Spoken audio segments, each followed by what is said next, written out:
제가 예언을 하나 하자면요. 국민의힘이 내란당이 이 법 지금 위헌이고 어쩌고 난리치잖아요. 네. 근데 앞으로 보세요. 걔네들이 더 활용합니다. 이 법. 맞아요. 네. 더 쓸 거예요. 걔네들이. 더 써서 지네들이 자기 비판하는 미디어들 입틀막 하려고 더 설칠 거예요.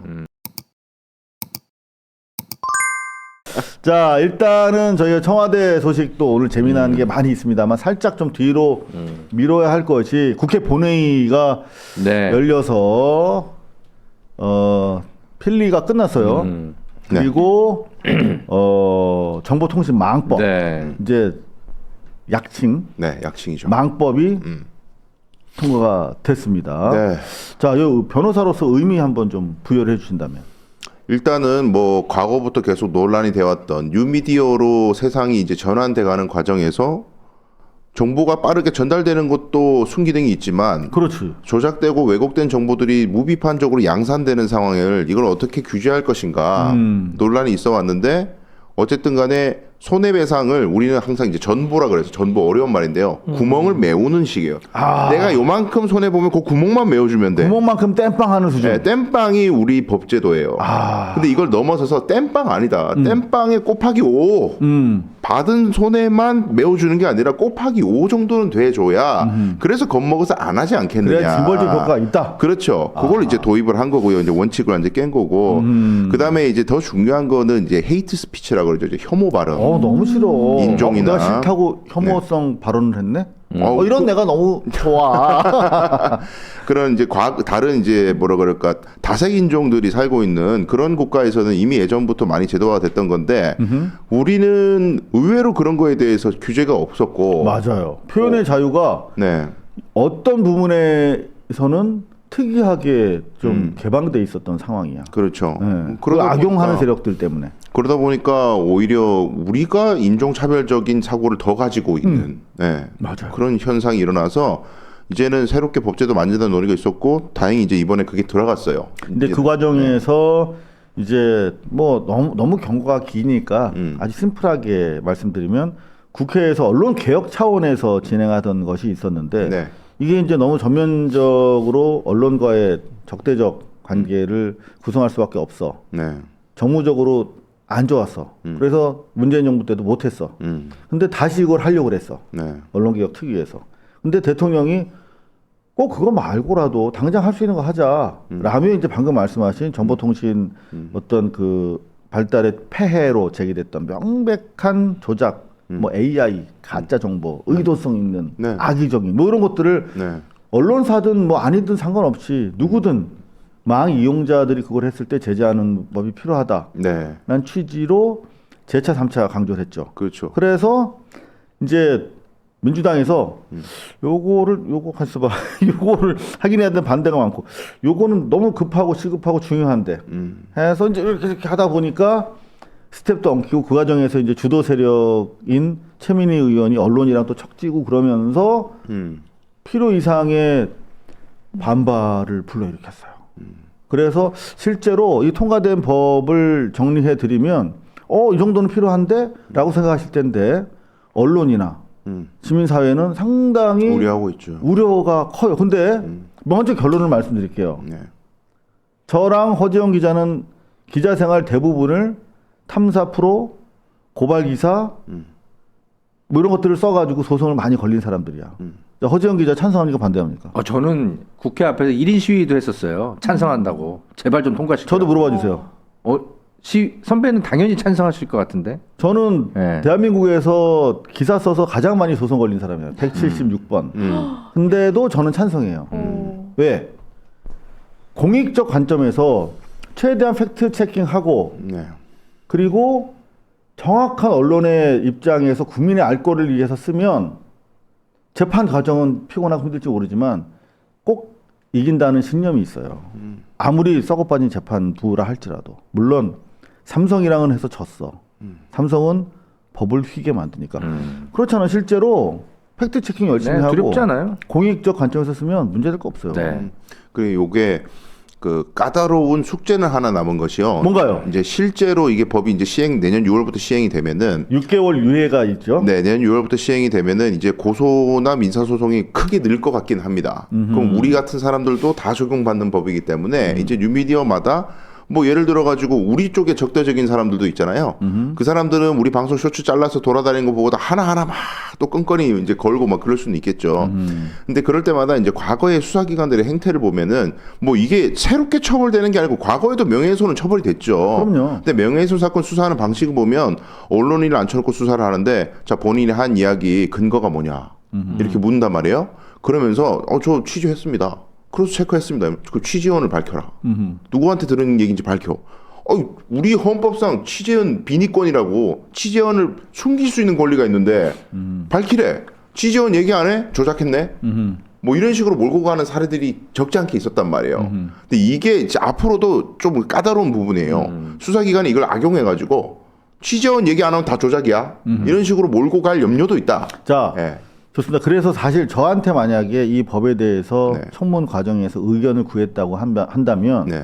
요거 플러스 알파를 아마 주문했을 거예요. 일단은 특칙이 이번에 통과가 같이 네. 됐어요. 내용이 뭐죠? 자, 네, 누구든지 공공의 이익을 위한 정당한 비판과 감시 및 의혹 제기 등 민주적 여론 형성을 방해할 목적으로 이 법에 따른 손해배상 청구를 하여서는 아니 된다. 두 번째. 법원은 제1항에 따른 청구가 전략적 봉쇄 소송 등 청구권의 남용에 해당한다고 판단되는 경우 이를 기각하여야 한다. 자, 근데 이게 사실 부족하다는 거고 그 부분에 있어서 보완적 비판은 저도 공감을 해요. 무슨 말이냐면 손해배상을 청구하면 안 돼. 너희들 청구하면 안 돼. 라고 했을 때 그러면 안 되는군요. 이거 기각해야 돼.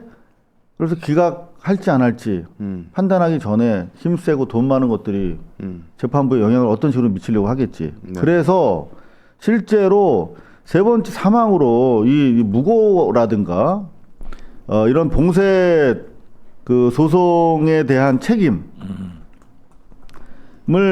엄하게 부여하는 것도 상당히 필요했다. 적어도 그 소송 제기자가 권력자라든가 재벌이라면. 네. 근데 원천적으로 그걸 막지는 못했어 이번에. 권력자와 뭐 정치인이라든가 재벌은 아예 봉쇄소송 못하도록 봉쇄해달라라고 하는 요구를 이제 결국은 요 특칙으로 사실은 이제 합의 보려고 시도한 건데 네. 사실 이 무고 부분이 상당히 좀 심각하기 때문에 이 부분에 대해서 아쉽다. 하지만 뭐 차차 법은 바꿔 나가면 되는 것이니까. 네, 맞아요. 시행 이후에. 모든 새로운 법은 부작용이 있을 수밖에 없고 그 부작용이 이제 발견되면 1년 후든 2년 후든 다시 뭐 부칙을 마련하든 특칙을 마련하든 고치면 되는 겁니다. 맞습니다. 그리고 우리 법은 이미 늦었어요. 제가 10년 전에 이 서유럽이 어떤 법들을 마련했는지 명예훼손 관련한 온갖 법들을 찾아보고 가짜뉴스 규제법 거기도 10년 전부터 만들었거든요.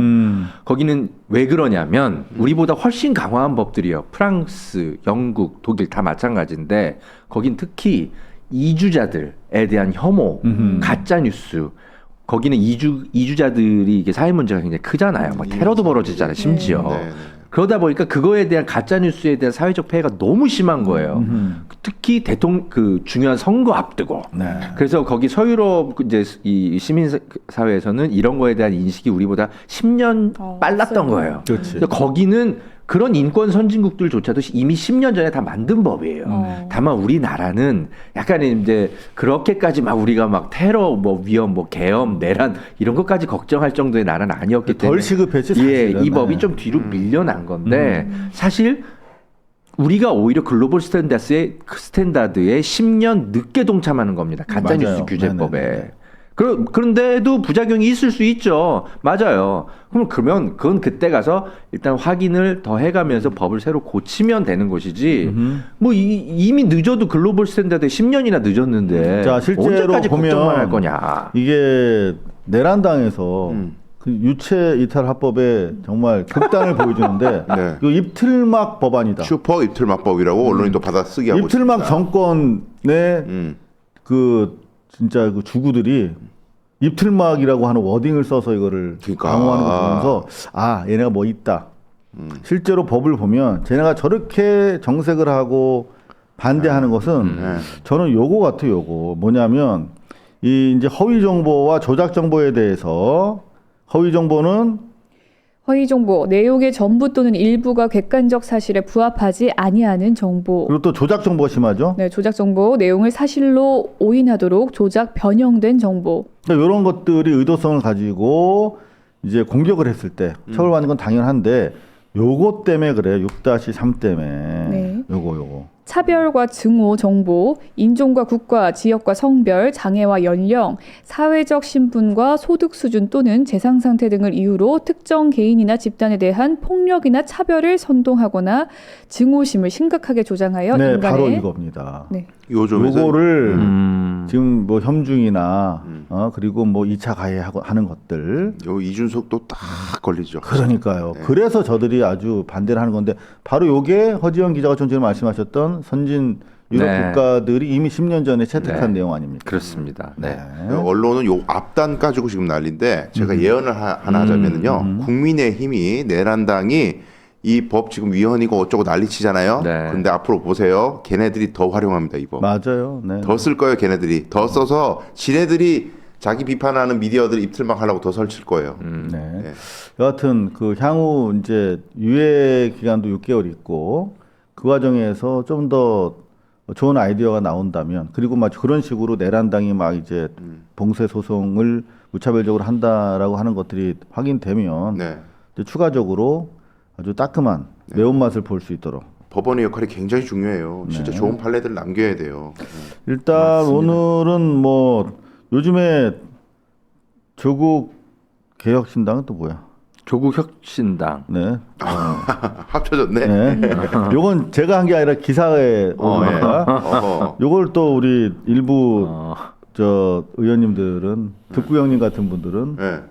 조혁당이라고 부르시더라고요.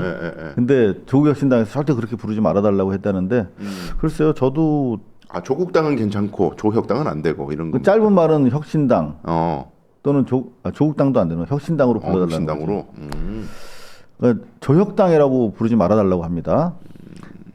아니, 뭐 조혁당이라고 부르지 말아달라는 당에서 그래요. 또 이번에 표결철에 참석을 했어요. 결국은 그래서 이렇게 네, 재석 177명 중 찬성이 170명, 반대 3명, 기권 4명이었습니다. 근데 하나 짚을 게 사실적시 명예훼손 대통령이 없애라고 강조를 재차했는데 이번에 이게 안 빠진 게 뭐 형법상의 조율이 이루어져야 되기 때문에 일단은 뭐 들어갈 수밖에 없다 이렇게 했다는데 그게 무슨 말입니까? 그러니까 이게 원래 형법 규정에 도 있는 거기 때문에 그렇죠. 정보통신망법만 개정하면 안 되고 원래 형법에도 있는 조항이니까 지금 구조가 이렇게 돼 있죠. 팩트를 적시해도 명예훼손으로 처벌될 수는 있지만 공익성이 있으면은 면책되는 구조입니다. 지금 그렇죠, 우리 법제도가. 네, 이른바 조각사유가 인정이 그렇죠. 된다는 거죠. 그런데 지금은 이제 개정 논의는 뭐 공익성 이런 거 따지지 말고 팩트 얘기했으면 그걸 처벌하는 건 좀 심한 거 아니냐. 그렇지 서로 공익성이 없더라도. 예. 근데 이를테면 그 팩트라 하더라도 불편한 팩트들 있잖아요. 그렇죠. 명예훼손성 팩트. 예. 제가 이를테면 그런 뭐, 거 굉장히 많이 당하는 기자인데. 그러니까 그런 경우에 이게 의도성이 이렇게 명백할 때는 명예훼손 말고 다른 걸로 처벌할 수 있다. 뭐 이런 취지 아니겠습니까? 모욕으로 가야 되는 거죠. 예를 들면 강수영 대가리 겁나 크네. 이런 게 팩트야, 팩트. 팩트인데? 팩트인데. 근데 기분 나빠. 기분 왜 나빠? 기분 나쁘죠. 머리 겁나 크다는데 기분 나쁠 머리 수 크게 있어. 좋은 거예요. 그럼 남자들이 요새 뭐 젊은 애들 이렇게 얼굴 조그맣고 그러면 나는 좀 이상하더라. 외계인 같고. 그런- 얼굴이 남자가 얼굴이 듬직하고 그래야 돼 좋은 거 아닙니까? 검희정 씨. 대답을 안 해. 왜 회피하십니까? 맞습니다. 예, 저도 뭐 머리가 작은 기분 되게 편한데. 나쁘네. 네, 맞습니다. 나 모욕감 느꼈어. 나를 모욕시켰어. 저 아무 말도 한 게 없는데. 아무 말 하지 않았기 때문에 더 모욕감 가만히 느꼈습니다. 그런 거는 조금 고려해 볼 필요는 있어요. 네. 제가 이제 그 성소수자들 만나면 실제로 커밍아웃한 성소수자는 있잖아요. 그래, 그럼 자신이 그냥 한 거야. 근데 성소수자라는 건 이제 그러면 공공연한 사실이야. 근데 누군가가 성소수자가 정치적 발언을 했어. 그러면 사람들은 거기다 댓글을 어떻게 다냐면 저 게이 새끼 막 이렇게 단단 말이야. 게이는 맞거든. 이거 사실 적시 사실 명예훼손죄가 있다면 요거는 처벌이 가능한데 아니, 이제 이런 그거는- 거를 없애버리면 아니, 그거 모욕으로 된다니까. 새끼 때문에 이제 모욕을 할 수 있겠는데 뭐 그런 그냥 거. 게이야 이거는 또 애매해지는 거죠. 그렇죠. 하여튼 여러 가지 조금 약간 조금 입법을 좀 세심하게 다듬을 필요가 더구나 있어요. 이런 거는 또 민법 영역에서 더 효율적으로 대처할 수 있지 않나요? 그러니까 손해배상 영역 관리 마치 그럼 이제 아예- 예전에 우리 불륜을 처벌하는 간음죄가 없었잖아요. 네. 그게 없어졌지만 그렇다고 해서 불륜 많이 해 이게 아니고 손해배상으로 바꿔라. 그래요. 벌 주는 방식이 아니라 그러니까 대통령이 강조하는 게 형법으로 그 때려봤자 변호사 쓰고 막 이렇게 해가지고 나중에는 다 흐지부지 되니까 확실하게 그런 부분에 대해서는 민법으로 실효성 있게 처벌해야 된다. 그렇죠. 라고 하는 게 예를 들면- 대통령의 일관된 주장이잖아. 아니 예를 들면 사생활의 영역에 있는 문제를 갖다가 사실대로 막 소문을 내. 그래놓고 막 너 왜 그래? 뭐 틀린 말 했어 내가? 이러면 안 된다는 거. 그거는 벌하는 문제는 아니고 그걸 내밀한 사생활을 침해한 거니까 손해배상을 해라. 이런 영역으로 저는 바뀔 가능성이 높다고 봐요. 이제는 패러다임이 바뀌는 거지. 그렇죠. 예. 네, 맞습니다.